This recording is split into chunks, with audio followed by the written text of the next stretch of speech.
감사드립니다. 교수님 소개해 주신 대로 저는 의과대학의 이재성이고요. 주로 의대에서 이제 뉴클리어 메디신 피직스하고 바이오메디컬 이미징을 주로 연구를 하고 있습니다. 그래서 오늘은 이제 뉴클리어 이미징이 뭔지, 뉴클리어 메디신 이미징이 뭔지에 대한 소개를 좀 간략하게 드리고요. 근데 또 오늘 저한테 주어진 제목이 또 이미지 또 어널리시스 관련된 제목이더라고요. 그래가지고 그런 부분들 뒤쪽에 조금 강조한 슬라이드들 몇 개 넣어봤습니다. 레디에이션에 대해서는 좀 과목을 들으셨을 것 같은데요. 이제 우리가 다양한 레디에이션을 사용을 하게 되는데, 이제 의료에서는 이렇게 뭐 알파, 베타, 감마 이런 세 가지 레디에이션을 뉴클리어 메디신에서는 이제 주로 사용을 합니다. 그래가지고 뉴클리어 메디신이라는 학문의 이제 정의 자체가 우리가 이제 병원에서 레디에이션을 주로 쓰는 과가 두 과가 있는데요.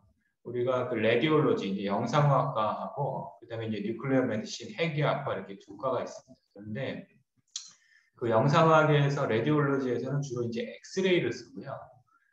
방사선 동위원소를 써서 나오는 이제 알파, 베타, 감마를 쓰는 거는 저희가 이제 핵의학과에서 이제 맡아서 사용을 합니다. 그래서 이제 병원에서는 방사선 동위원소를 이제 쓰고 나서 폐기물이라든지 이제 동위원소 관리라든지 이런 것들을 이제 일원화해서 이제 할 필요가 있기 때문에 핵의학과라는 그런 특수한 과를 만들어 가지고 저희가 이제 진료에 활용을 하는 거죠.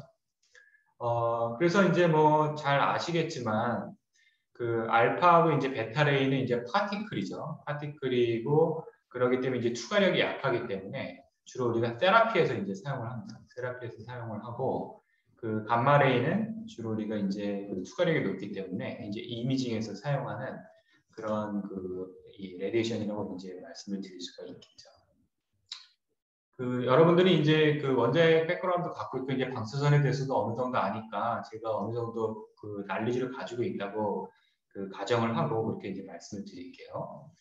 뉴클리어 메디신 이미징이라고 하는 거를 좀 이제 구체적으로 말씀드리면은 지금 슬라이드에서 이제 설명을 드릴 수가 있는데요. 뭐 그렇게 어려운 컨셉은 아닙니다. 우리 몸 속에다가 라디오 트레이서라는 걸 넣어줘요. 라디오 트레이서는 뭐냐면은 다음 슬라이드에서 제가 좀 다시 설명을 드릴게요. 뭐 우리가 이제 우리 몸속에서 어떤 분포, 어떤 동태를 보이는지 이제 알고 싶은 그런 몰레큘이 있으면은 그런 몰레큘에다가 방사선 동위원소를 붙여줍니다. 방사선 동위원소를 붙여주면은 우리 몸속에서 이제 이 몰레큘이 쓰이면서 거기서부터 이제 레디에이션을 내놓겠죠. 예를 들면은 이제 이런 건데요. 글루코즈는 이제 포도당이에요. 근데 이제 포도당은 우리 몸에 이제 가장 중요한 에너지 대사원이거든요. 그래서 우리 몸에 이제 각종 티슈들이 이제 이런 글루코즈를 쓰고 또 어떤 뭐 캔서라든지 이런 패솔로지 조직들이 글루코즈를 많이 사용을 합니다. 그래서 이런 뭐 예를 들어서 글루코즈라는 몰레큘에다가 이렇게 벤젠린 형태로 구조가 되어 있는데 그래서 OH기를 플로린 18이라고 하는 방사선 동위원소를 이렇게 바꿔줬어요. 그러면 얘는 이제 레디오 액티브한 그런 물질이 되죠. 얘를 우리 몸속에 넣어주면은 이 우리 몸속에 있는 세포들은 얘가 이제 글루코즈인 줄 알고 얘를 사용을 해요. 그래가지고 이런 글루코즈를 많이 섭취하는 그런 세포들에는 얘들이 많이 가고 뭐 그렇지 않은 데는 이제 적게 가고 하고 거기서부터 이제 레디에이션을 내겠죠. 레디에이션을 내면은 우리가 레디에이션을 이미징을 해갖고 이 디텍션을 해가지고 이미징으로 만들어주는 그런 기법입니다.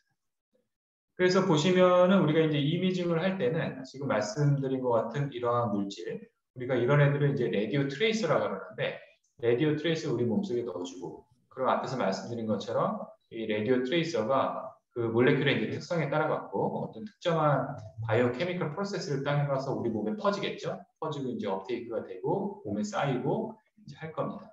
그러면 거기서부터 이제 레디에이션을 내는데 앞에서 이제 말씀드린 것처럼 우리 몸을 뚫고 나오려면은 알파나 베타 같은 거는 우리 몸에 다 흡수가 되니까 이미징에서는 사용을 할 수가 없고요. 감마레이를 우리가 쓰게 되면은 감마레이가 우리 몸속으로 뚫고 나와가지고 이 레디에이션 디텍터에 의해서 디텍션이 된 다음에 그걸 갖다가 우리가 이렇게 이미지로 만들어주면은 이런 영상을 얻을 수가 있습니다. 그러니까 예를 들면 이제 이 경우에는 우리 폐에 주로 이제 가는 라디오 트레이스를 쓴 것 같죠. 그래서 이제 우리 폐가 이렇게 이제 잘 보입니다. 그런데 이제 이런 뉴클리어 메디신 기법은, 이런 라디오 트레이서 기법은 이미징뿐만 아니라 치료에도 쓸 수가 있어요. 무슨 얘기냐면은 예를 들어 갖고 그 뭐 튜머라든지 캔서라든지 이런 어떤 그 병 조직에 그래서 캔서를 예를 들면 캔서에 주로 가는 몰레큘에다가 방사선 동위원소를 붙여서 넣어줘요. 그럼 캔서 주변에서 레디에이션을 많이 내겠죠. 그럼 예를 들어서 우리 몸에서 흡수가 잘 되는 알파나 베타 파티클을 갖다가 방출하는 방사선 동위원소를 붙여서 넣어주면은 거기서 알파나 베타를 내면서 캔서들을 다 이렇게 죽일 수가 있어요. 그래갖고 이제 우리가 이런 거를 그 레디오 아이소토프 테라피라고 그러는데요. 그런 거를 통해 갖고 그 치료에도 이제 지금 활용을 하고 있는 거죠. 그 지금 이제 얘기를 들어보면은 이런 그 뉴클리어 메디신 이미징을 어플라이 할 수 있는 굉장히 다양한 어플리케이션을 우리가 생각을 할 수가 있어요. 그래가지고 뭐 어떤 몰레큘에다가 어떤 방사선 동위원소를 붙이냐에 따라 가지고 굉장히 무궁무진한 그런 어플리케이션이 이제 가능하겠죠. 뭐 예를 들면은 아주 많은 뭐 그 예들 중에 이제 일부 예를 들어보면은 예를 들어 갖고 물에 이제 그 물에 H2O잖아요. 그래서 그 옥시전을 갖다가 옥시전 15으로 바꿔주면 방사선 동위원소 물이 됩니다. 레디오 액티브 워터가 되니까 이거 우리 몸속에 넣어주면은 우리 피를 따라서 얘가 도니까 어떤 우리 몸의 블러드 플로우 이런 것들을 볼 수가 있을 거고요. 아까 얘기한 것처럼 글루코즈 아날로그에다가 우리가 플로린 AT를 붙여주면은 글루코즈 대사를 볼 수가 있습니다. 뭐 소마토스태틴 리셉터에 주로 바인딩하는 뭐 예를 들어서 라이간드에다가 뭐 갈륨 68 같은 걸 이제 레이블링 해주면은 그런 소마토스태틴 리셉터가 주로 많이 발현되는 그런 튜머에 이제 주로 가고 튜머 디텍션, 캔서 디텍션을 갖다가 우리가 할 수가 있겠죠. 뭐 예를 들어서 우리 이제 브레인에서 어떤 신호 전달을 하는 그런 다양한 이제 뉴로 리셉터들이 있는데 그런 뉴로 리셉터에도 바인딩하는 라이간드에다가 방사선 동위원소를 붙여서 넣어주면은 그 리셉터들이 어떻게 분포하고 있는지 이런 것들을 알 수가 있습니다. 그래서 우리가 어떤 뉴로사이언스 연구에서도 많이 지금 활용이 되고 있죠. 지금 요 밑에 있는 예가 예를 들어가지고 그 뉴로엔도크라인 튜머에서 일종의 캔서의 일종인데요. 그 암이죠. 암의 일종인데 그 소마토스태틴 리셉터라고 하는 이제 리셉터를 주로 발현하는 그런 캔서예요. 그래가지고 거기다가 도타테이트라고 하는 물질에다가 갈륨 68을 붙여서 넣어주면은 그 캔서로 이제 주로 가서 이렇게 업데이트가 됩니다. 그렇게 지금 우리가 왼쪽에 있는 이미지는 우리가 엑스레이 CT라고 하는 건데요. CT는 많이 들어봤죠? 엑스레이 CT라고 하는 건데 보면은 뭐 어디에 캔서가 있는지 사실 우리는 의사가 아닌 사람들을 잘 보면 잘 몰라요. 그 변화가 이렇게 잘 눈에 안 보이는데 우리가 이 핵약 영상으로 이렇게 찍어보면은 얘가 아주 그 특정 타겟에 가서 스페시픽하게 이렇게 바인딩을 하기 때문에 뭐 우리 일반인이 봐도 아 여기가 뭔가 에브노멀하다 이런 걸 쉽게 알 수가 있죠. 그래가지고 이런 아주 굉장히 그 높은 민감도를 가지고 이런 타겟으로 우리가 이미징을 할 수가 있습니다. 지금 현재 이 뉴클리어 메디신 핵의학과에서 쓰이고 있는 이런 이미징 프로시저들, 그러니까 다른 방사선 동위원소를 쓰고 다른 방사선 의약품을 써서 하는 이미징 프로시저가 한 100개 정도 이미징 프로시저가 지금 어베일러를 하고요. 전 세계적으로 뭐 1년에 한 그 30밀리언 이미징 프로시저 정도가 지금 진행이 되고 있고 뉴클리어 메디신 카메라가 뭐 2만 개 정도 미국에 한 3,000개 정도의 펫 카메라가 미국에 사용이 되고 있고 뭐 그렇다고 합니다. 그리고 이제 많은 그 핵의학 영상들이 그 이제 우리가 뒤에서 말씀드리겠지만 이제 펫이나 스펙트라고 하는 그런 이미징 장치를 쓰게 되는데 보통 CT나 이제 MRI하고 이렇게 컴바인한 그런 하이브리드 이미징 형태의 그런 디바이스들을 지금 이제 많이 사용을 하고 있죠. 여기서 T가 토모그래피죠? 네, 네, 맞습니다. 그 지금 지금 펫이라든지 CT라든지 스펙트라고 하는지 이제 이런 것들이 전부 T로 끝나는데요. 네. T라고 하는 거는 토모그래피에 제가 뒤에서 다 말씀드리겠지만 이제 토모그래피의 줄임말인데 우리 몸의 단면을 보는 영상 기법을 토모그래피라고 하거든요. 그래서 우리 몸의 단면을 이렇게 볼 수 있는 그런 장치입니다.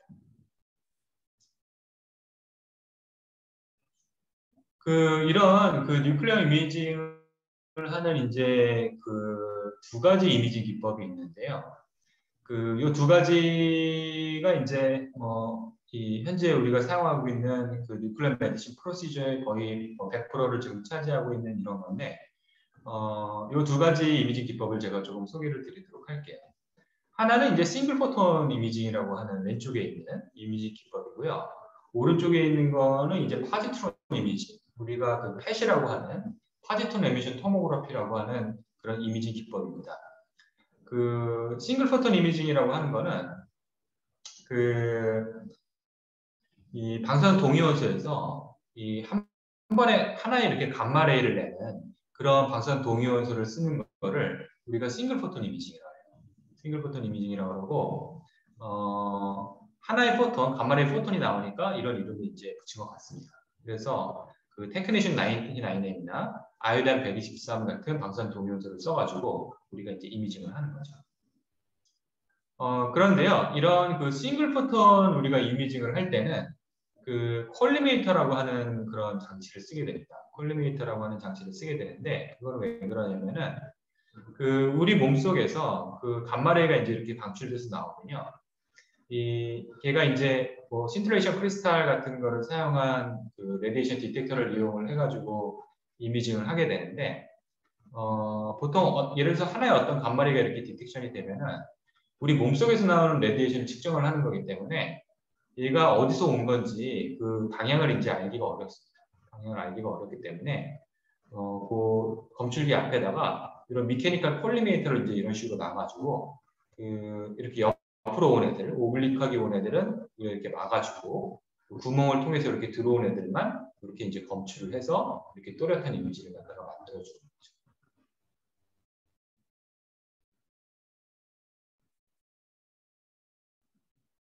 여보세요?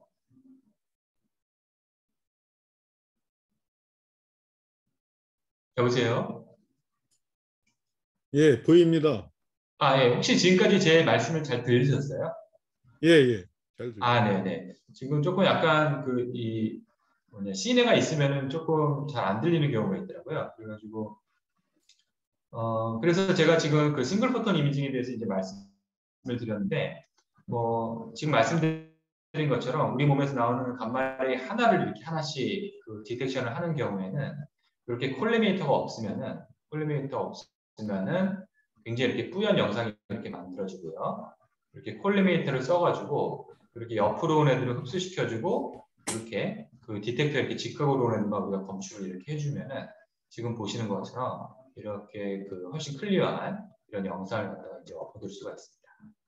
그래서 그런 그 콜리메이터를 쓴 실제 이제 우리가 싱글 포톤 이미징을 하는 그런 카메라를 우리가 감마 카메라라고 보통 불러요. 또는 이제 신틸레이션 카메라라고 하는데 그 여러분이 그 방사선 디텍터에 대해서 아마도 배웠을 것 같은데 그 이제 방사선을 우리가 그 레디에이션을 디텍션하는 이제 디텍터들이 여러 종류가 있는데 그 중에 이제 신틸레이션 디텍터를 사용을 하는 거죠. 지금 무슨 얘기냐면은 그 신틸레이터가 있고 보통 이제 우리가 신틸레이션 크리스탈을 쓰는데요. 신틸레이터가 있고 거기에 이제 레디에이션이 맞으면은 감마레이가 맞으면은 거기서 이제 비저블 라이트는 이제 UV를 냅니다. 이렇게 되고 그 뒤에서 이제 이 포토 멀티플라이어 튜브 같은 포토 센서를 이용을 해가지고 요 비저블 라이트를 갖다가 다 검출을 해줘요. 그럼 어디서 레디에이션이 들어왔는지 이제 알 수가 있죠.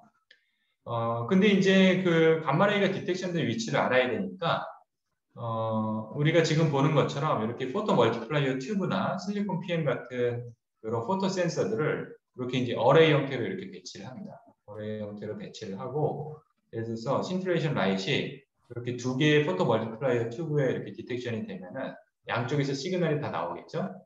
근데 만약에 얘가 이 가운데서 이렇게 검출이 됐으면 양쪽으로 똑같이 갑니다. 그래서 크기가 거의 비슷하면은 아 이거 가운데서 나온 거구나.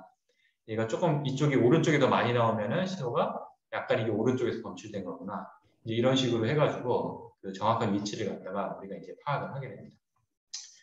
그 우리가 이런 지금 싱글 포톤 이미징에서 쓰는 그 방사선 동위원소는 아까 앞에서 말씀드린 것처럼 뭐 테크니션 99M이라든지 아이오딘 123 같은 동위원소를 쓰는데 걔네가 내는 이제 그 에너지가 그 감마레이 에너지가 한 뭐 150kilo 일렉트론 볼트 정도 돼요. 그래가지고 굉장히 높은 에너지죠. 높은 에너지고 그런 것들을 이제 검출하기 위해서는 그 굉장히 이제 헤비한 그런 신트레이션 크리스탈을 써야 됩니다. 그래가지고 우리가 소디움 아이오다이드 같은 이 크리스탈을 써가지고 이 싱글 감마 카메라에서 우리가 이제 활용을 하고 있죠.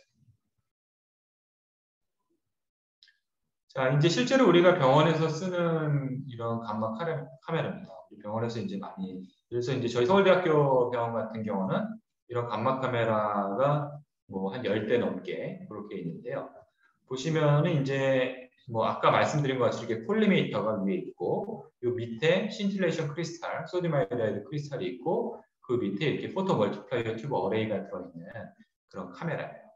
그래서 우리 몸속에서 이제 레디에이션이 이렇게 랜덤하게 나오겠죠. 랜덤하게 나오면은 그 중에 이 카메라하고 이렇게 직각으로 들어오는 애들, 콜리메이터를 우리가 골라내가지고 걔네들로 이제 영상을 만들어줘요. 예를 들어서 이렇게 손에서 나오는 감마레이를 검출을 해서 손 이미지를 만들어주는 거죠. 이 경우도 이제 같은 겁니다. 예를 들어가지고 이 카메라가, 그런 감막 카메라가 이렇게 아래 하나 있고 위에 하나가 있어요. 그래가지고 이렇게 우리 몸이 이렇게 카메라 안쪽으로 이렇게 들어가면서 전신 영상을 갖다가 찍어주는 겁니다.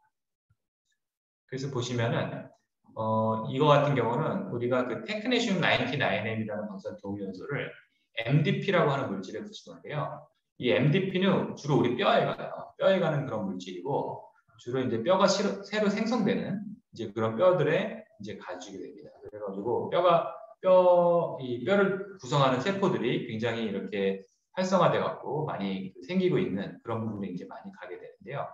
뭐 이거는 이제 거의 정상인 영상입니다. 정상인 영상인데 이렇게 앞쪽에서 찍은 영상이고 뒤쪽에서 찍은 영상이죠. 근데 이제 우리가 예를 들어서 뼈가 부러져, 프랙처가 생기면은 뼈가 붙어야 되잖아요. 그러면은 뼈를 구성하는 세포들이 많이 생깁니다. 그러니까 그런데 많이 업테이크가 되죠. 그래서 뭐 뼈가 아주 마이크로하게 프랙처가 생겨서 엑스레이 찍어서 안 보여요. 그런 경우에도 우리가 이런 감막 카메라 영상을 하면은 잘 보입니다. 잘 보이고요. 또 언제 이런 걸 많이 쓰냐면요. 우리가 이제 캔서에 걸리면은, 암에 걸리면은 뼈로 전이가 많이 돼요. 뼈로 전이가 많이 돼서 거기서 이제 세포들이 많이 생기게 되는데, 그러면은 그 뼈로 전이된 그런 암세포들을 갖다가 또 이제 많이 찾아줄 수가 있습니다. 그래서 암의 어떤 전이를 갖다가 우리가 진단하는데 굉장히 유용하게 쓸 수 있는 그런 테크닉이죠. 또 이제 이런 우리가 몸속에 넣어준 그 라디오 트레이서가, 라디오 파마스티칼이 우리 몸속에서 시간에 따라서 이렇게 동태가 변하는 그런 경우들도 있을 거예요. 그래가지고 이렇게 시간에 따라 가지고 1분에 하나씩 이렇게 이미지를 얻었네요. 시간에 따라 가지고 이렇게 이미지를 얻게 되면은 그런 방사선 동위원소들이 어떻게 그 우리 몸속에서 변화하는지 분포하는지를 알 수가 있습니다. 예를 들어 갖고 테크네슘 99의 방사선 동위원소를 하이다라고 하는 물질을 붙였는데요.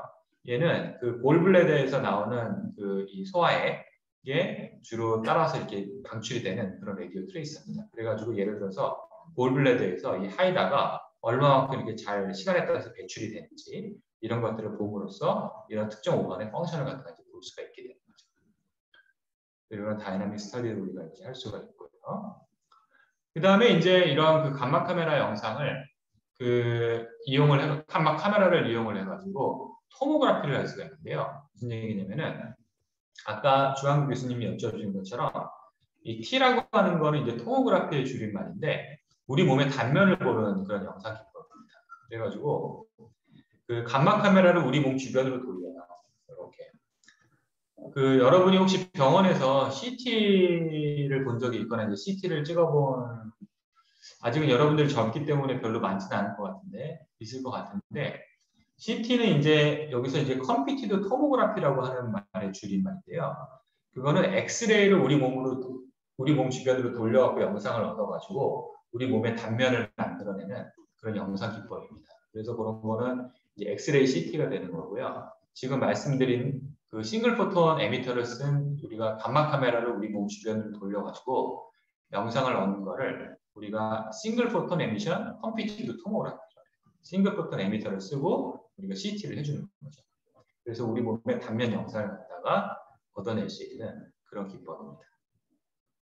그러면은 어떻게 우리 몸 주변으로 카메라를 돌려서 영상을 얻으면은 우리 몸의 단면을 어떻게 볼 수 있는지 사실은 좀 궁금하죠. 돌려서 이렇게 얻은다면 어떻게 우리 몸의 단면을 얻을 수 있는지. 이제 그런 거를 이제 해주는 그 수학적인 기법을 우리가 이미지 리컨스트럭션이라고 하는데 대충 이런 거예요. 무슨 얘기냐면은 자, 우리 몸 안에 이런 오브젝트가 있어요. 이런 오브젝트가 있고, 예를 들어서 한쪽 방향에서 이런 오브젝트 영상을 이제 얻었다라고 칩시다. 그러면 여기 감마 카메라가 이렇게 있다라는 거죠. 그러면 여기서부터 이제 레디에이션이 계속 이렇게 나오니까 여기 이렇게 계속 카운트가 이렇게 얻어질 거예요. 그럼 이런 하나의 어떤 라인 프로파일을 이쪽 방향에서 얻을 수가 있겠죠. 그 다음에 또 이쪽 방향에서는 얘가 이쪽을 향해서 이렇게 직각으로 들어오는 애들만 우리가 지금 갖고 있으니까요. 이런 또 이 카운트들이 이렇게 쌓여갖고 이런 프로파일이 이제 얻어집니다. 근데 이런 프로파일의 위치가 이 얘네들의 위치가 이 앵글이 이렇게 바뀌면서 점점 바뀌죠. 여기서는 왼쪽 끝에 있었는데 여기서는 이제 가운데 있네요. 가운데 있고 뭐 점점 이렇게 바뀝니다. 그래서 우리가 카메라를 우리 몸 주변으로 이렇게 돌리면서 영상을 얻는다는 거는 이런 프로파일을 얻는다는 거예요. 이런 프로파일을 얻는 거고, 그러니까 우리가 알 수 있는 우리가 메저먼트는 얘네들이 있는 거죠. 이 초록색 애들이 있는 거죠. 초록색 애들이 있는 건데 이런 초록색 애들을 얻어가지고 이 노란색 레디오 액티비티의 분포를 갖다가 알아내겠다고 하는 거예요. 이건 지금 우리가 모르잖아요. 우리 몸속에 어디서 이 레디오 트레이서가 분포했는지. 자, 그걸 어떻게 알아내냐면요. 자, 예를 들어서 이쪽 방향에서 얻은 프로파일을 이렇게 원래 이 이미지 스페이스로 이렇게 백 프로젝션을 시켜줘요. 이게 무슨 얘기냐면은 이 프로파일이 이렇게 생겼는데 이게 우리 몸속에서 어디서 나온지는 모르겠지만은 대충 이 라인 선상에서 나왔다는 걸 우리가 알 수 있죠. 그러니까 똑같은 확률로 여기 나왔을 거야라고 생각을 하고 이렇게 뿌려줍니다. 그리고 뭐 예를 들어서 이쪽 방향에서 나온 애들을 또 똑같이 이렇게 지금 뿌려준 거죠. 이렇게 똑같은 확률을 가지고. 이렇게 해보면은 지금 여기 가운데서 이렇게 겹쳐요.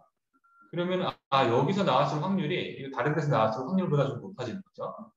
그 다음에 또 다른 앵글에서 받은 애들을 똑같이 이렇게 다 백프로젝션을 이렇게 시켜줍니다. 확률로. 이런 식으로. 그럼 걔네들이 이렇게 겹치기 때문에 여기는 지금 점점 확률이 높아지고 얘네들이 이렇게 낮아져요. 그래서 이런 앵글을 많이 추가하면 추가할수록 실제 레디오 액티비티 분포가 있었던 부분은 계속 밝아지고 주변에 계속 이렇게 값이 낮아지는 거죠. 그래서 우리 몸에서 여기서 나왔다라고 하는 것은 이제 알 수가 있게 돼요. 그래서 우리 몸의 단면에서 얘네들이 어디에 분포하고 있는지를 알 수 있게 하는 그런 수학적인 기법입니다. 굉장히 단순하죠. 단순한데 이 기법을 만든 사람들이 노벨상을 받았어요. 토모그래피라는 걸 만들어가지고 이런 기법을 만들어가지고 정말 되게 훌륭한 일인 거죠. 자, 이렇게 실제 이제 이런 팬텀인데요. 이런 우리 몸의 모형인데 얘네들을 두 방향에서 받은 거를 우리가 이렇게 백 프로젝션 시켜서 겹쳐보고 4개의 방향, 8개 방향 뭐 이렇게 했는데 벌써 한 8개만 해도 대충 모양이 얼추 맞습니다. 맞고 앵글이 많아지면 많아질수록 원래하고 거의 유사한 그런 이미지를 만드는 거를 지금 볼 수가 있어요. 그래서 우리 몸의 단면을 보는 거죠. 자, 우리 몸의 단면을 보는 거는 굉장히 중요해요. 왜 그러냐면은 내가 배가 아프잖아요. 밖에서 봐서는 잘 모르잖아. 그쵸? 그러면 어떻게 만져봐. 만져봐서 이렇게 뭐 알 수 있으면 다행인데 잘 모르죠. 그럼 예를 들어서 엑스레이를 찍어. 엑스레이를 찍으면은 다 이렇게 겹쳐서 보이죠. 엑스레이를 한번 여러분들이 상상을 해보면은 모든 오가들이 다 겹쳐 보입니다. 다 겹쳐 보이는데 이렇게 토모그래피, 단면 영상을 하면은 우리 몸속을 마치 이렇게 칼로 잘라서 안을 이렇게 들여다보는 거랑 똑같아요. 우리 몸을 열어서 본 거랑 똑같은 거죠. 그러니까 실제로 어디에 우리 배가 아픈지 배를 아프게 하는 그런 병변들이 있을 텐데 우리 몸을 열지 않고도 볼 수 있는 그런 기술이 되는 거예요. 그래서 이런 토모그래피 기술은 우리 인류가 만든 가장 위대한 발명품 중에 하나인 것 같아요. 우리 몸을 열지 않고 볼 수 있는. 그렇기 때문에 이제 노벨상도 받았겠죠. 이 토모그래피에서 노벨상이 여러 개 나왔습니다. 그리고 굉장히 재미있는 그런 기술이라고 이제 할 수가 있겠죠. 자, 이 싱글 포톤 이미징을 갖고 우리가 토모그래피를 한 걸 아까 이제 스펙트라고 했는데요. 그 스펙트를 이제 어플리케이션을 이제 한 겁니다. 자, 요거는 뭐냐면은 우리 뇌예요. 뇌인데 그 뇌의 어떤 혈류, 그 블러드를 따라서 분포하는 그런 의약품에다가 방사선 동영상을 붙여가지고 이미지를 찍은 거예요. 이거 같은 경우는 이제 그 간질 환자의 그 브레인 스펙트인데요. 스펙트인데 간질은 뭐냐면은 우리 뇌 세포들이, 뉴런들이 과다하게 일렉트릭 액티비티를 일정 부분에서 특정 부분에서 이렇게 계속 전기적인 신호를 너무 과다하게 내는 그런 병이 간질이거든요. 그래서 평소에는 혈류가 이렇게 낮은데 이 간질 발작을 할 때는 혈류가 이렇게 증가해요. 뉴럴 액티비티가 이렇게 증가되니까 전기적인 신호를 많이 내니까 그래서 그런 거를 우리가 알아낼 수가 있습니다. 얘는 심장 근육의 혈류를 본 거예요. 심장 근육의 블러드 플로우 분포를 본 건데 우리가 심장에 피를 공급하는 혈관들이 막히면은 심장 근육이 죽어요. 그러겠죠. 죽고 예를 들어서 여러분이 고기를 너무 내가 많이 먹어. 맨날 고기만 먹어. 그러면은 혈관이 막힙니다. 그러면은 심장 혈관이 막히면은 심장 근육이 죽어요. 심장 근육이 죽으면 어떻게 되죠? 심장이 못 뛰니까 내가 죽어. 그러니까 굉장히 무서운 병입니다. 그래갖고 심장 어쨌든 이런 우리가 이 심장에 얼마나 이 혈관이 막혀 있는지 또 어떤 그 혈관이 막혀갖고 혈류가 잘 공급이 되는지 이런 거 알아내는 거는 굉장히 중요한 일이겠죠. 그렇죠? 그래가지고 이렇게 심장 혈관에 그 혈관을 통해 갖고 심근에 블러드 플로우를 공급하는 이런 분포를 갖다가 스펙트 기법으로 본 거예요. 지금 보면은 여기 이렇게 많이 떨어져 있네요. 원래 이렇게 도너츠처럼 균일하게 보여야 되는데 이 사람들은 일로 피를 공급하는 혈관들이 지금 막혀 있다는 거거든요. 그러니까 어떤 혈관에 문제가 있는지 이거 쉽게 알 수가 있습니다. 이런 것들이 이제 스펙트고요. 우리가 아까 이제 CT, 엑스레이 CT를 얘기했죠. 엑스레이 CT는 이제 똑같은 이제 토모그래피 기법인데 엑스레이를 써서 하는 거예요. 엑스레이를 써서 하는 거고 우리가 지금까지 얘기한 뉴클리어 메디신 기법하고는 어떻게 틀린 거냐면은 그 뉴클리어 메디신 이미징 기법은 우리 몸속에서 레디에이션이 나오죠. 근데 엑스레이 CT는 우리 몸 밖에서 엑스레이를 쏴주는 거예요. 그래가지고 엑스레이가 우리 몸을 얼마나 투과했는지 그 정도를 재는 겁니다. 그러니까 엑스레이에 대한 그 리니어 어테니션 코에피션트의 맵을 갖다가 만들어주는 거죠.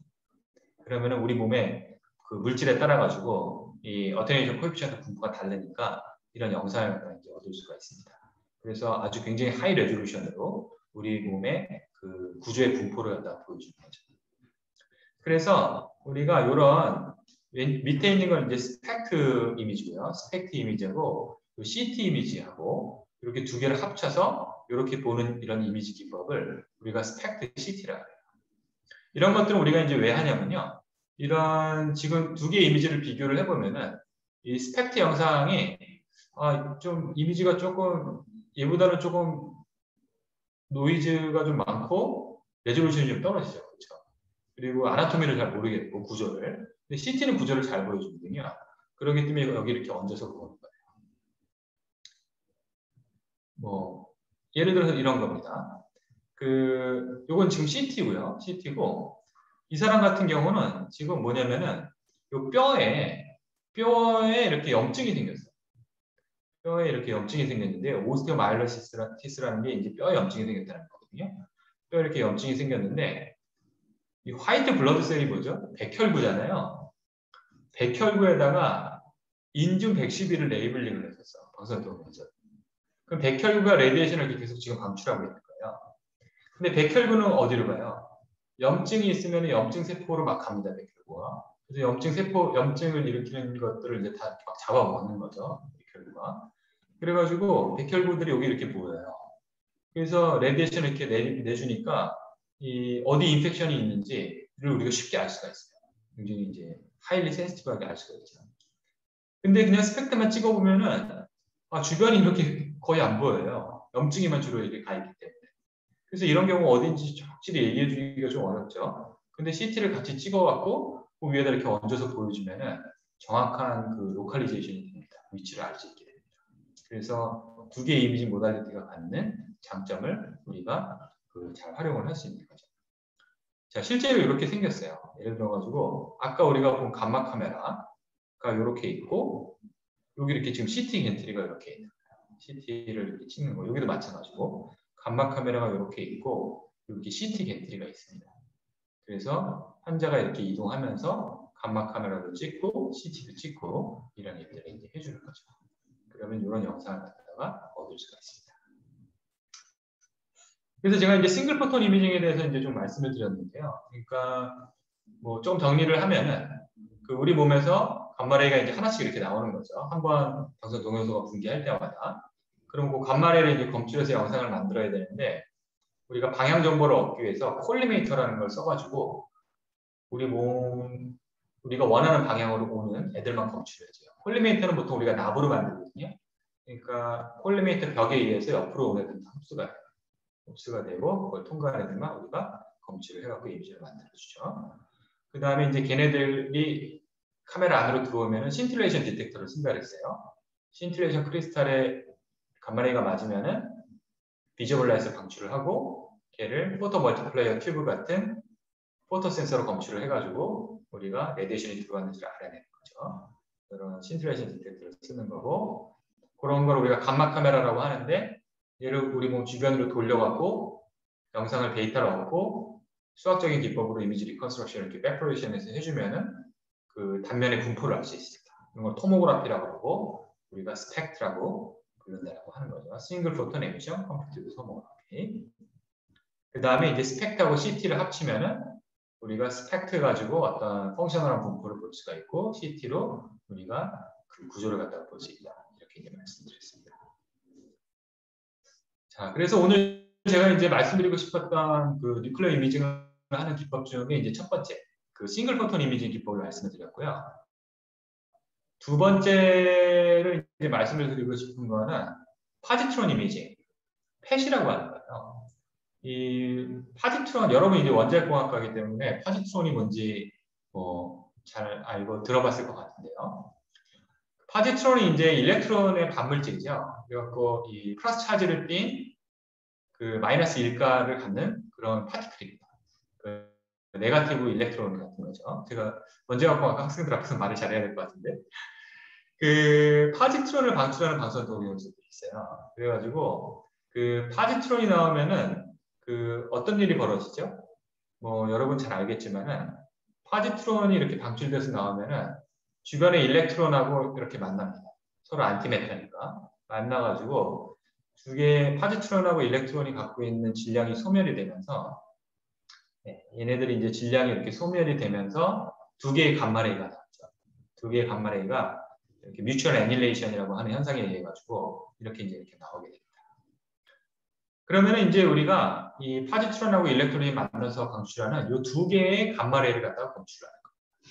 두 개의 감마레이를 검출하는 건데 여러분이 이렇게 그 파지트론하고 일렉트론하고 만나가지고 그 이렇게 뮤추얼 애닐레이션이 일어날 때 생기는 이런 현상에 대해서 아마도 배웠을 것 같은데 이때 이제 굉장히 중요한 특징이 뭐냐면은 이 두 개의 감마레이가 항상 이렇게 반대 방향으로 나온다는 거죠.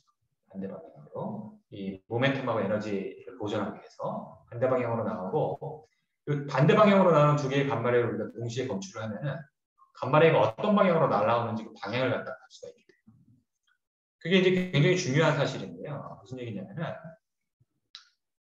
자 이렇게 지금 자 파지트론 에미터에서부터 나온 파지트론하고 일렉트론이 만나서 감마레이 두 개가 이렇게 나와서 얘네들을 검출을 했어요. 그러면은 우리가 이 카메라에서 자 여기서 어떤 이벤트 하나가 검출이 되면은 자 반대 방향에서 어디서 검출이 되는지 이렇게 찾아봐요. 이렇게 찾아보면은 우리가 이 선을 이렇게 그어줄 수가 있죠. 이렇게. 즉 방향에 대한 정보를 알 수 있다. 이게 무슨 얘기냐면은 아까 우리가 싱글 포톤 이미징 감마레이가 하나 나오는 경우에는 그래서 여기서 하나의 감마레이가 검출이 됐어. 그럼 얘가 지금 이렇게 들어오는 건지 이렇게 들어오는 건지 이렇게 들어오는 건지 알 수가 없죠. 그래서 우리가 어떻게 했어요? 콜리메이터를 써가지고 내가 원하는 방향으로 들어오는 애들만 받아주고 나머지는 다 버려주죠. 그렇죠? 방향을 모르기 때문에. 근데 우리가 감마레이가 두 개가 반대 방향으로 이렇게 들어오면 지금 말씀드린 것처럼 반대편을 찾아보면 이 방향을 알 수가 있거든요. 그러니까 굳이 콜리메이터를 쓸 필요가 없어요. 방향을 알기 때문에. 마찬가지로 여기서 하나 검출이 돼 반대 방향이 어디서 들어왔는지를 찾아봐. 이런 방향으로 들어왔네. 방향에 대한 정보를 다 같이 기록합니다. 그래가지고요. 자, 예를 들어가지고 이쪽 방향. 예를 들어서 이렇게 지금 그 X축의 직각으로 들어온 감마레이들의 개수만 다 세. 그럼 이런 프로파일을 만들 수가 있겠죠. 마치 우리가 아까 싱글 포톤 이미징에서 감마 카메라를 콜리메이터를 단 감마 카메라를 여기다 갖다 놓고 찍은 거랑 똑같아요.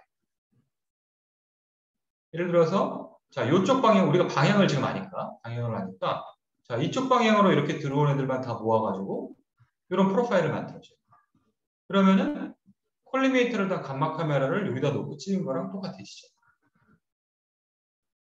그러니까 각 방향에 따라서 우리가 데이터를 소팅만 해줍니다. 자, 이렇게 하면은 자, 콜리메이터를 쓰지 않고도 각각의 앵글에서 들어온 프로파일을 만들 수가 있습니다. 그래서 걔네들을 아까 우리가 제가 말씀드린 것처럼 이렇게 백 프로젝션을 시켜가지고 우리 몸의 단면 영상을 갖다가 만들 수가 있는 거죠. 그러니까 정리해보면 펫이라고 하는 거는 이 두 개의 감마레를 우리가 검출할 수 있기 때문에 그 콜리메이터 없이도 토모그래피 이미징을 할 수 있는 그런 형태예요. 자, 콜리메이터를 우리가 쓰지 않는다는 거는 많은 장점이 있습니다. 무슨 얘기냐면은 콜리메이터를 썼을 때 최대의 단점은 뭐냐면요. 자, 콜리메이터의 그 작은 홀을 통해서 들어오는 레디에이션의 양은 우리 몸에서 나온 애들의 한 1000분의 1에서 10,000분의 1밖에 안 돼요. 그러니까 대부분의 정보를 그냥 다 버려주는 거야. 우리 소중한 레디에이션을 다 잃어버리는 거죠. 우리가 레디에이션 이미징을 한다는 거는 레디에이션 해저드가 있다라는 그런 리스크를 우리가 가 있음에도 불구하고 어떤 메디컬 베니핏이 있으니까 하는 건데, 그렇기 때문에 하나하나의 레디에이션은 정말 소중한 거거든요. 얘네들 하나도 사실은 버리면 안 돼. 근데 싱글 포톤 이미징에서는 콜리메이터를 써서 대부분을 버려주고 있는 거죠. 근데 이 펫 이미징에서는 우리가 방향에 대한 정보를 알기 때문에 콜리메이터 없이 일단 다 받아주는 거예요. 그래갖고 우리 소중한 레디에이션들을 우리가 다 검출을 해줍니다. 굉장히 높은 센시티비티 이미징을 할 수가 있죠. 그래서 이미지를 굉장히 빨리 할 수가 있고요. 그 다음에 도지가 낮아요. 레디에이션 적게 쓸 수가 있어요. 이런 장점들을 갖고 있습니다. 자, 이제 요건 이제 펫CT라고 하는 건데요. 아까 우리가 스펙트하고 CT를 붙여갖고 하이브리드 이미징, CT로 아나토미를 보고 스펙트 또는 이제 펫으로 우리가 펑션을 보는 이런 일들을 했었는데, 마찬가지로 CT 앞에 있는 게 지금 CT고요. 뒤쪽에 있는 게 펫인데 이렇게 두 개의 이미지 모달리티를 붙여갖고 펫CT를 하는 그런 장치입니다. 그래서 좀 정리를 해보면은 그 펫을 정리를 해보면요. 자, 파지트론을 방출하는 방사선 동위원소를 이제 쓰는 거고요. 파지트론 방출하려면은 핵이 좀 이 파지티브 차지를 많이 띄고 있어야 되겠죠. 그러니까 이 프로톤이 뉴트론보다 상대적으로 좀 많은 애들, 뉴트론이 좀 적은 애들, 이런 애들이 파지트론을 내는 거예요. 파지트론을 내고 걔네들이 일렉트론하고 만나서 뮤추얼 애니레이션 현상에 의해 갖고 감마레이 두 개가 날라오는 거를 우리가 검출을 해서 그 이미지로 이제 만들어주는 겁니다. 콜리메이터 없이 방향 정보가 있으니까. 그래서 콜리메이터를 쓰지 않는다는 그런 장점이 있습니다. 그 펫에서 쓰는 대표적인 방사선 의약품이 아까 제가 처음 예로 보여드렸던 글루코즈에다가 플로린 18을 붙여준 거예요. 얘가 이제 파지트론 에미터거든요. 그래갖고 포도당이 우리 몸속에서 어떻게 쓰이는지를 볼 수 있는 건데요. 그런 거 어디에 쓰냐면요. 제가 아까도 잠깐 조금 말씀드렸지만은 포도당은 되게 그 소중한 에너지 대사원인데요. 중요한 에너지 대사원인데 우리 뇌가 주로 포도당을 많이 써요. 뇌는 굉장히 고급 오간이잖아요. 그렇죠? 그래서 포도당 같은 아주 고급 연료를 씁니다. 포도당을 많이 쓰고 또 뭐가 어떤 포도당을 또 많이 섭취하냐면은 캔서, 암이 또 포도당을 많이 섭취하는 캔서들이 많아요. 왜냐하면 암은 계속 증식을 해야 돼. 그렇죠? 주변 조직을 막 침투해야 돼. 그리고 딴 데로도 막 전이가 돼야 돼. 굉장히 액티브한 셀이죠. 그렇기 때문에 에너지를 많이 씁니다. 포도당을 많이 먹어. 그러니까 우리 몸속에다가 방사선 동위원소를 묻힌 포도당을 넣어주면은 캔서 셀들이 얘네들을 먹어갖고 내가 어디 있다는 걸 우리가 다 알려주는 거죠. 그러면은 이게 지금 캔서가 어느 정도 진행이 됐구나, 어디에 캔서가 있구나, 어디로 전이가 됐구나, 이런 것들을 잘 알 수가 있습니다. 지금 CT에서는 잘 안 보이네요. 왜냐면은 이런 캔서들이 많이 좀 진행이 돼야지만 어떤 모포로직한 변화가, 형태적인 변화가 오거든요. 그렇기 때문에 어떤 이런 형태적인 변화가 왔을 때는 이미 좀 많이 진행이 됐을 것 같아요. 근데 그 전에 먼저 이런 어떤 펑셔널한 변화가, 몰레큘러한 변화가 오기 때문에 굉장히 조기에 아주 얼리 스테이지에 우리가 이런 질환을 갖다가 진단할 수 있는 그런 테크닉입니다.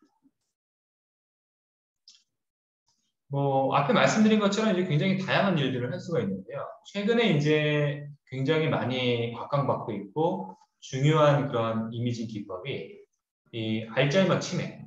알츠하이머 치매에서 아밀로이드 플락을 갖다가 이미징을 하는 거예요. 우리가 여러분 뭐 주변에 치매 환자가 있는 경우도 있을 것 같은데 굉장히 이 버든이 많은 이런 개인적 어떤 사회적 버든이 많은 그런 질환이죠. 치매라는 거는 특히 이제 알츠하이머 치매라는 거는 또 한번 걸리면은 치료가 안 되기 때문에 뭐 근원적인 치료가 안 되기 때문에 굉장히 무서운 병입니다. 어떻게 보면 캔서보다 더 무서운 병이죠. 더 무서운 병인데 알츠하이머 치매가 걸린 환자들 뇌를 이렇게 보면은 우리 뇌에 이 아밀로이드 플락이라고 하는 이런 그 이상 단백질들이 많이 쌓여 있어요. 무슨 얘기냐면 요거 이제 이렇게 지금 삼각형으로 이렇게 생긴 거는 뇌세포예요. 뉴런들인데 정상인의 뇌세포 주변은 이렇게 깨끗한데요. 알츠하이머 치매 환자의 뇌를 보면은 이렇게 아밀로이드 플락 같은 이런 이렇게 약간 좀 가비지, 쓰레기 같은 이런 물질들이 이렇게 뭉쳐 있습니다. 그래가지고 주로 이런 데에 바인딩하는 몰레큘에다가 방사선 동위원소를 붙여서 넣어주면요. 여기에 이렇게 딱 붙어가지고 레디에이션을 해요. 그러면 얘네들이 얼마나 쌓여 있는지를 보여주는 거죠. 그래서 이런 아밀로이드 플락의 분포를 우리가 보게 되면은 알츠하이머 치매가 걸렸는지 아닌지 이런 거를 우리가 진단을 할 수가 있습니다. 그래서 이 왼쪽은 이제 정상인에서의 그 아밀로이드 플락 이미지고요. 오른쪽은 알츠하이머 치매 환자에서의 영상인데 뭐 우리 그냥 일반인이 보기에도 쉽게 그 차이를 알 수가 있습니다. 그렇죠? 색깔이 완전히 틀리죠? 그래서 이런 치매를 갖다가 우리가 진단하는 가장 정확한 그런 툴이에요. 이런 일들을 이제 우리가 할 수가 있고요. 그 다음에 이제 제가 이 이미징 모달리티 중에서 이제 마지막으로 말씀드리려고 하는 거는 뭐냐면 이제 우리가 아까 펫하고 스펙트하고 CT하고 이제 합친 그 하이브리드 이미징 디바이스들을 만들어 말씀드렸었는데 최근에는 이제 이런 그 펫하고 MR을 합쳐가지고 그 영상을 하는 이제 펫 MR 기법들이 이 가장 어드밴스된 그런 이미징 디바이스로 이제 사용이 되고 있습니다. 그 CT하고 MR이 우리가 우리 몸의 아나토미를 보는 가장 정확한 그런 이미징 디바이스인데요. 아나토미를 보는 그 CT에 비해서 이제 MR이 갖는 몇 가지 장점이 있어요.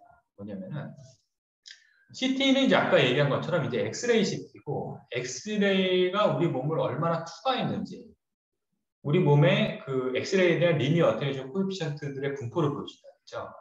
그래갖고 같은 물질이라도 어테뉴에이션 정도가 비슷하면은 거의 같은 걸로 보여요. 예를 들어갖고 여러분 몸을 구성하는 물질, 근육이라든지 그다음 물이라든지 그다음에 지방, 팻이라든지 이런 애들이 어테뉴에이션 코에피션트가 그렇게 다르지 않거든요. 그렇기 때문에 그런 애들이 다 하나로 보여요. 예를 들어서 이렇게 브레인인데요. 브레인의 모든 티슈들이 거의 그냥 하나로 보이는 거죠. 그러니까 구조를 잘 알 수가 없습니다. 근데 이제 MRI 같은 경우는 이런 어떤 서로 다른 물질, 같은 소프트한 티슈라도 다른 물질들을 이렇게 잘 구분해서 보여줘요.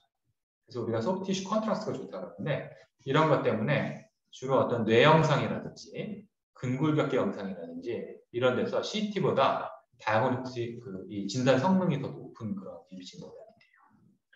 그래서 펫을 CT하고 붙이는 게 물론 이제 굉장히 유용하지만은 펫을 또는 스펙트를 MRI하고 붙이는 게 또 굉장히 중요한데요. 우리가 굉장히 그 오랜 기간 동안 이 펫하고 MR을 붙이는 거는 이 메디컬 엔지니어링에서 가장 어려운 그런 테크놀로지가 알려져 있었어요. 왜 그러냐면은 여러분들이 MRI에 대해서 잘 모를 것 같긴 한데 MR이라는 거는 뭐냐면은 아주 센 자장을 갖는 그 자석 안에 우리 몸에 들어가고요.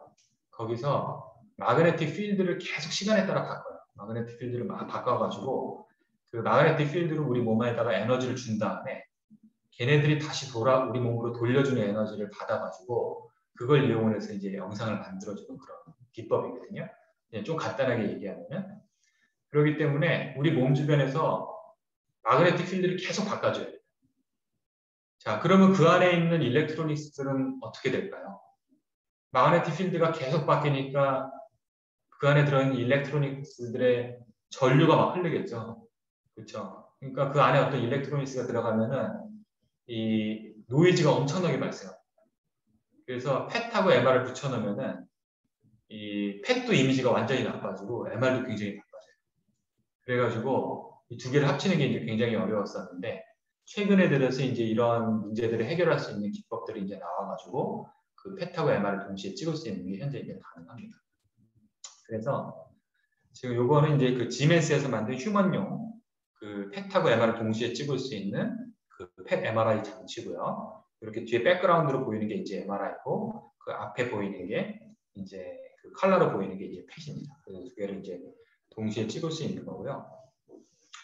저희 연구실이 이 팻 MR을 좀 오랫동안 연구를 했어요. 연구를 해가지고 팻하고 이제 MR을 같이 찍는 그런 좀 어드밴스된 이런 기술들을 많이 개발을 했습니다.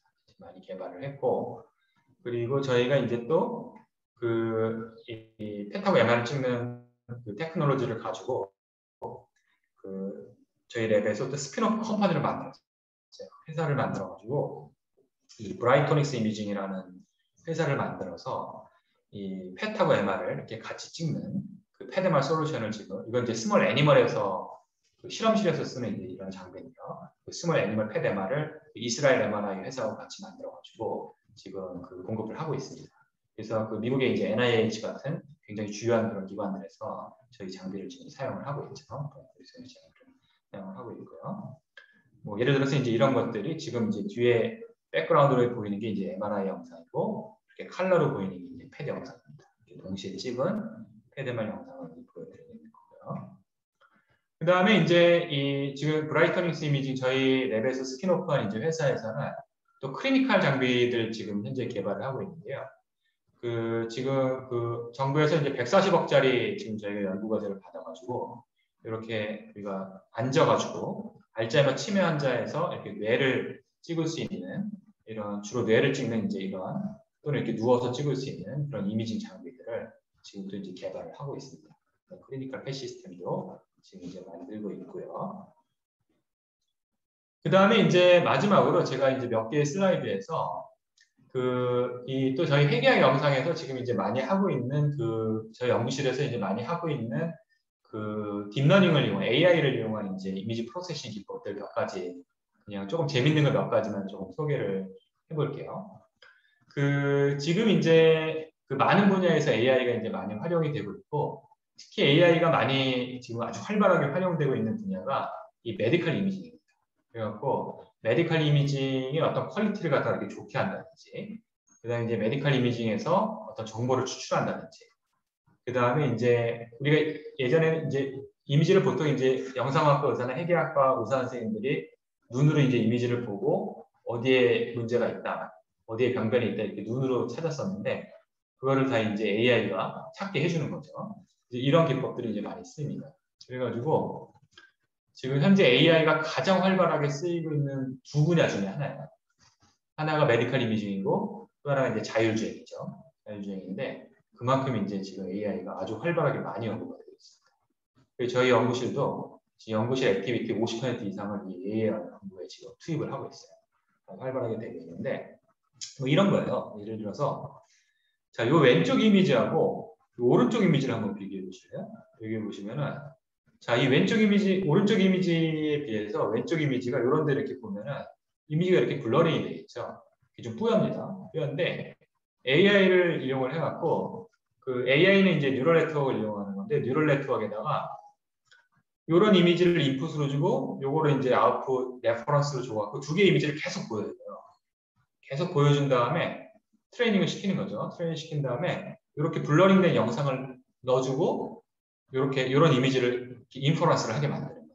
그러니까 얘를 넣어주면 얘가 나옵니다. 그러니까 블러링된 게 없어지는 거죠. 디블러링. 이게 이제 얘를 넣어서 AI가 추측해낸 그런 이미지. 블러링이 되지 않는.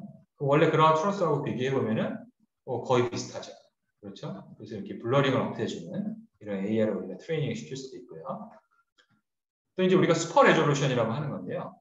이렇게 이제 좀 레졸루션이 떨어지는 영상 또는 이렇게 중간에 이렇게 이건 좀 인페인팅이라고 해야 될 것 같은데 중간에 이렇게 비어있는 이런 어떤 2D의 메디컬 이미지를 인풋으로 넣어주고 이 뉴럴 네트워크가 이 3D 영상을 갖다가 인프런스 하게 하는 거예요. 이렇게. 그러니까 같은 거를 계속 보여주는 거죠. 보여주고 얘를 넣어주면 얘를 찾게끔 하는 이런 슈퍼 레졸루션 또는 이제 인페니티 기퍼 이런 것도 저희가 연구를 하고 있고요. 뭐 이런 겁니다. 예를 들어서 얘가 인풋으로 넣어준 거예요.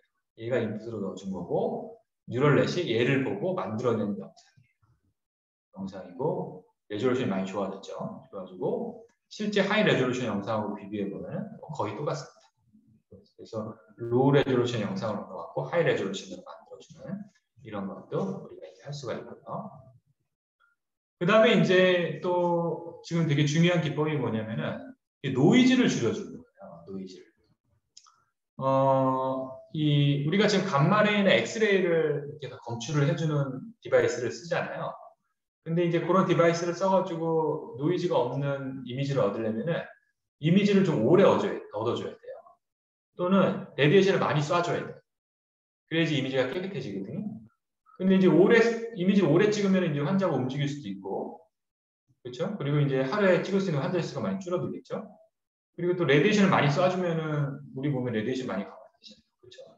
그렇기 때문에 짧게 찍고 레디에이션을 작게 주고 찍고 좀 노이즈한 이미지를 만든 다음에 걔를 네트워크 뉴럴넷을 AI를 써가지고 노이즈를 없애주고.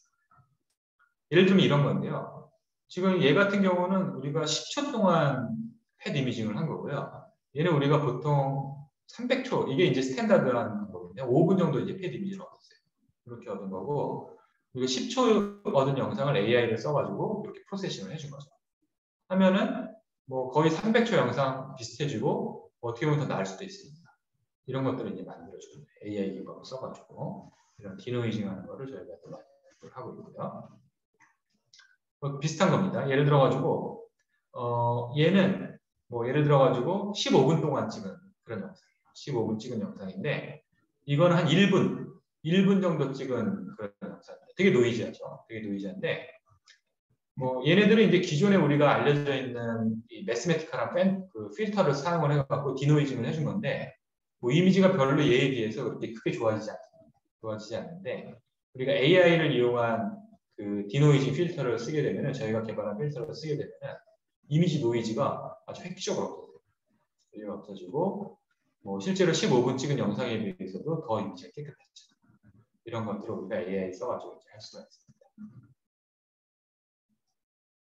그 다음에 이제 또 우리가 특히 이제 저희 졸업생 중에서 이제 학생들 중에서 원자력과학과 출신 학생들이 이제 많이 하는 연구가 도시메트리 연구예요. 뭐냐면은 우리가 이미징을 하거나 치료를 할 때 그 방사선 동위원소들이 우리 몸에다가 얼마만큼의 에너지를 주는지, 레디에이션 도즈를 주는지를 갖다가 정량적으로 이제 우리가 알아내는 그런 기법입니다.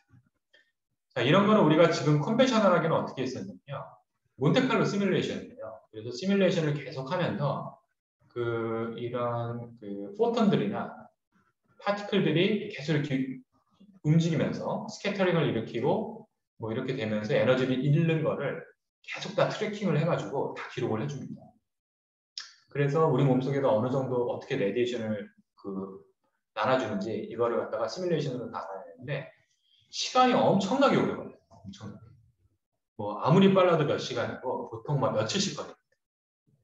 근데 이제 이런 것들을 갖다가 우리가 AI를 써가지고 그 CT 영상하고 이 레디오 액티비 이 펜 영상을 갖다가 컨벤셔널하게는 얘네들 정보를 갖고 몬테칼로 시뮬레이션을 몇 시간에서 며칠씩 해줘야 되는데 얘를 그냥 네트워크에 인풋으로 넣어주고 그 레디에이션 도즈 분포 맵을 만들어내는 이런 일들을 이렇게 시켜준 거예요.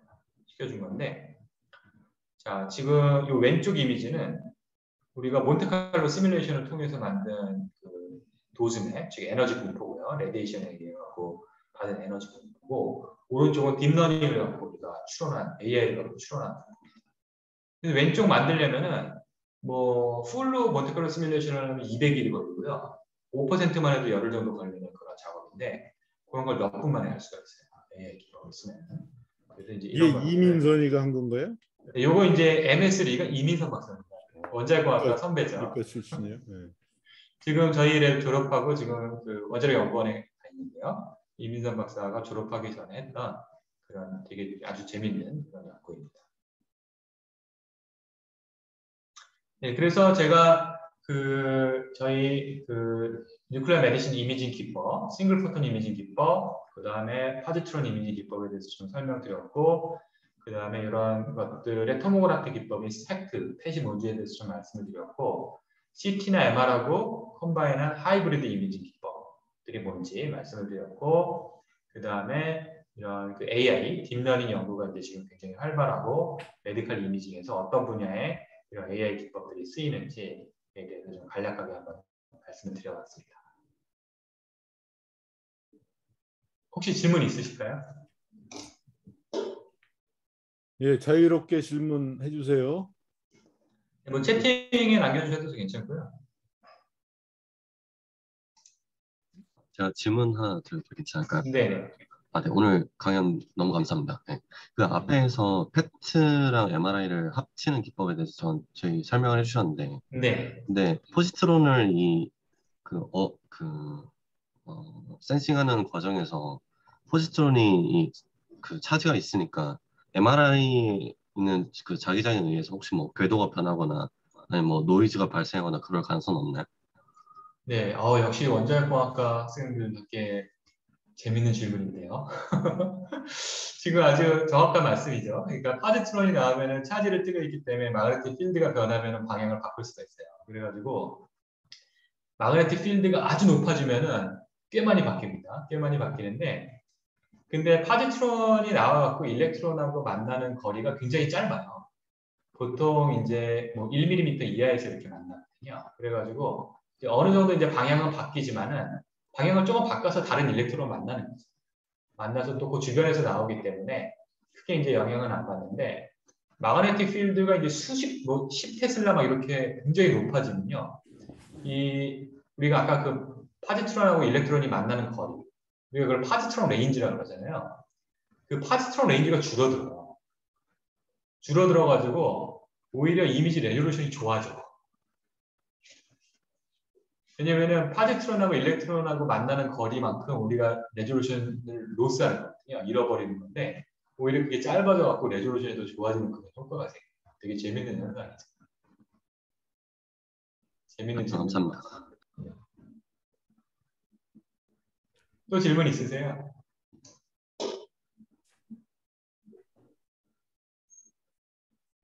저 질문 하나 드려도 괜찮을까요? 네. 그 초반에 이제 뉴클리어 메디슨 이미지 설명하시는 부분에서 네. 얘 트레이스를 하고 싶은 물질에 방사선을 방사선 동위원소를 발라서 이제 추정하신다고 말씀하셨었는데, 네. 근데 이 레디오 아이소톱을 이제 어떤 방사선 동위원소를 사용함에 따라서 이제 저희가 이미지 측정한 데 쓸 수도 있고, 아니면 얘가 뭐 LET가 크다 이러면은 치료용으로 쓸 수도 있는 거잖아요. 맞아요. 근데 이런 기준이 네. 제가 지금 생각을 했을 때는 그 어떤 원소이냐에 따라서 뭐 반감기가 다를 거고, 뭐 LET가 다를 거고, 맞아요. 그리고 어떤 반응을 일으키냐에 따라서 이제 어떤 다른 부가적인 효과나 뭐 다른 방사선 방출이나 이런 게 생길 것 같은데, 맞아요. 이런 기준이나 이런 것들은 어떻게 선정을 하고, 또 어떤 기준에 따라서 이미지용 레디오 아이소톱이 되고 치료용 테라피용 레디오 아이소톱이 되고, 이런 기준 분류가 궁금합니다. 네. 아주 굉장히 좋은 질문인데요. 그 치료에 쓰이는 것들은 아까도 제가 좀 이제 말씀을 드렸는데, 그 파티클들 방출하는 애들을 치료했어요. 그래갖고 베타를 방출하거나 알파를 방출하는 애들을 치료했습니다.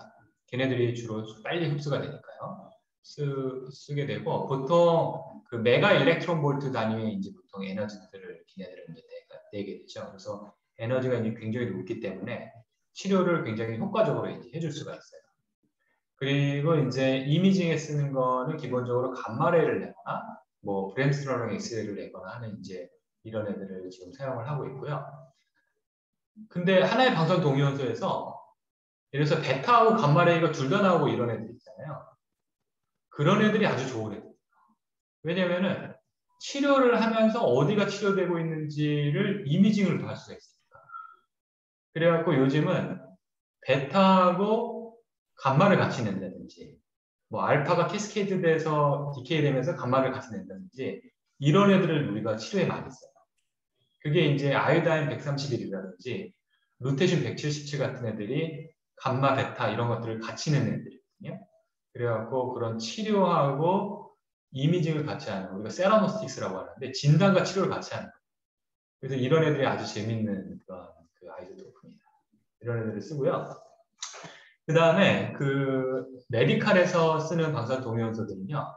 반감기가 너무 길면은 사실은 쓸 수가 없어요.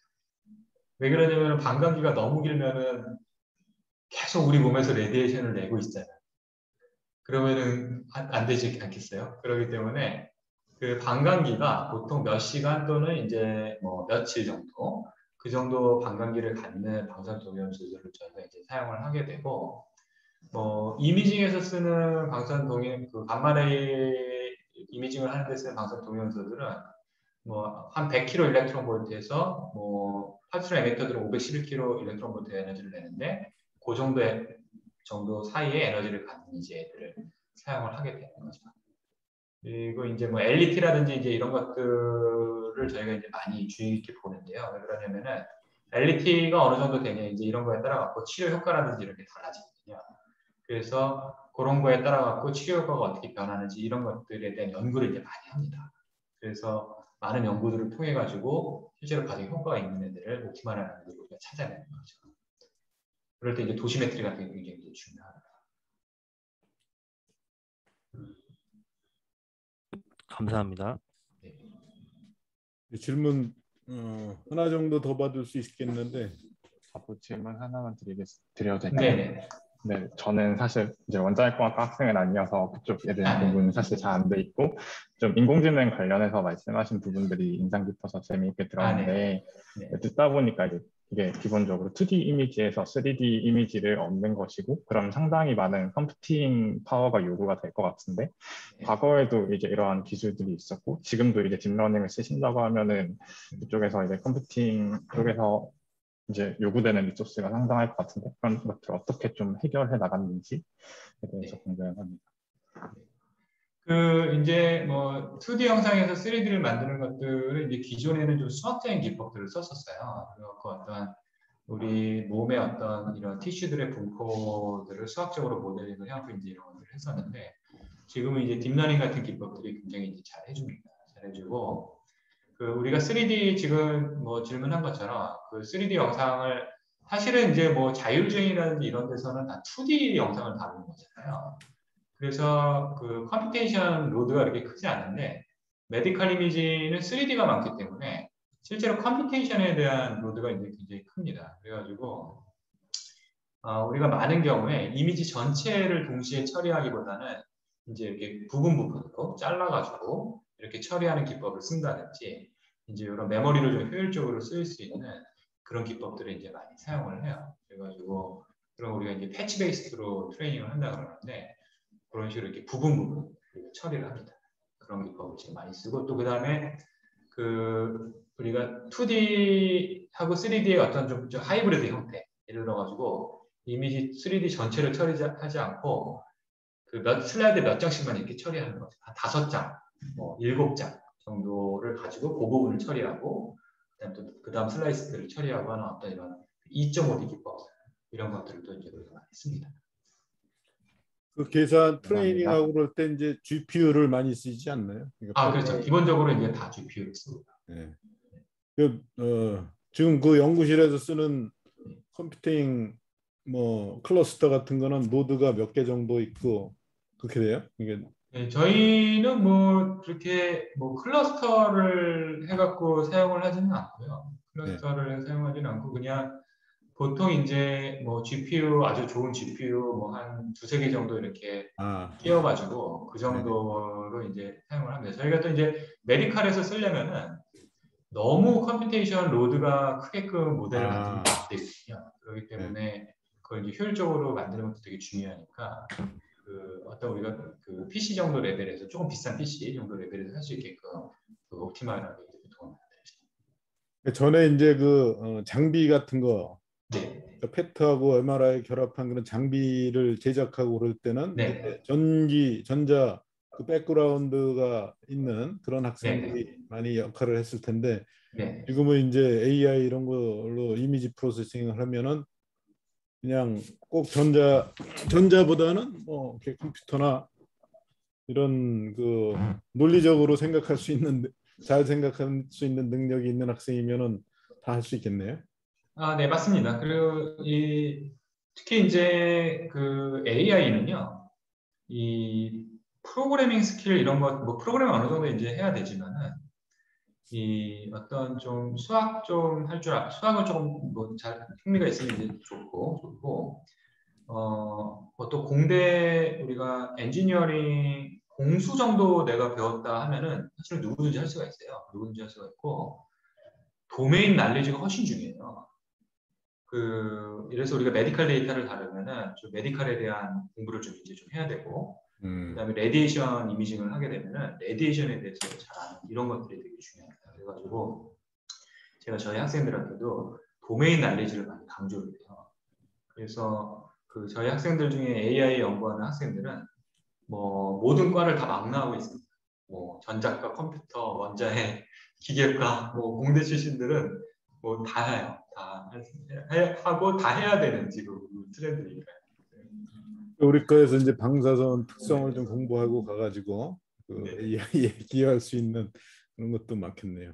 네, 주로 이제 원자핵과학과 출신들 제가 이거 다음 슬라이드 한번 보여드리겠습니다. 저희가 이제 저희 연구실 조금 소개를 조금 더 드리면은 저희는 이제 이런 지금 앞에서 말씀드린 펑셔널하고 이제 몰리큘러 이미징의 어떤 시스템, 이미지 프로세싱 이런 기법들 주로 연구를 이제 하는 거고요. 그래서 저희가 아까 이제 회사를 스핀오프했다고도 이제 말씀을 드렸는데 이런 이 하이브리드 특히 이제 패데말 시스템에 사용되는 일렉트로닉스라든지 검출기라든지 알고리즘 그다음에 이제 AI 이런 것들을 전반적으로 이제 다 연구를 하고 있고 특히 이제 원자핵과학과 출신들이 와가지고 주로 검출기 연구를 많이 합니다. 우리가 신트레이션 디텍터를 써가지고 이런 이미징 디바이스들 다 만드는 거거든요. 그래가지고 레디에이션 검출기를 뭐 아마 이 원자핵공학과보다 저희가 더 많이 연구할 거예요. 요새 우리 김기현 교수와 가지고 좀 맞아요. 김기현 교수하고 뭐 오늘 아침에도 통화를 했는데 김기현 교수하고 저희 같이 학회 활동도 이제 많이 하고 많이 비슷한 분야입니다. 그리고 저희가 조금 더 이제 엔지니어링적인 거를 많이 하죠. 일렉트로닉스라든지 이런 것들 하고 검출기 개발 이제 많이 하고 그다음에 이제 이런 AI 기법들 이제 많이 연구를 하고요. 그래서 저희 학생들이 이제 바이오 엔지니어링 협동 과정이라든지 인공지능 정보 협동 과정을 이제 진행을 할 수가 있고 대학원생은 뭐 수시 모집을 하고 인턴을 방학 때마다 인턴을 합니다. 인턴 학생들을 많이 뽑아가지고 학부 때 연구를 이제 많이 경험할 수 있게 저희가 이제 도와주고 또 인턴 과정을 통해서 대학원들을 많이 진행을 하고 있습니다. 그리고 혹시 인턴에 이제 관심 있는 학생들이 있으면은 저한테 이메일을 주시면은 제가 인턴 프로그램 소개를 드릴게요.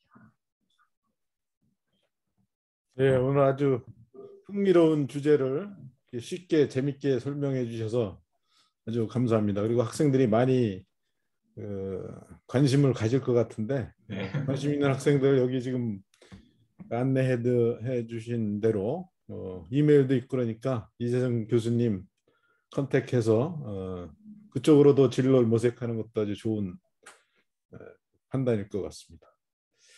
네, 오늘 수고 많으셨습니다. 감사합니다. 네, 감사합니다. 네, 우리 또 박수 한번. 네, 감사합니다. 학생들도 네. 이제 수고했어요. 네, 감사합니다, 교수님. 네, 수고하세요.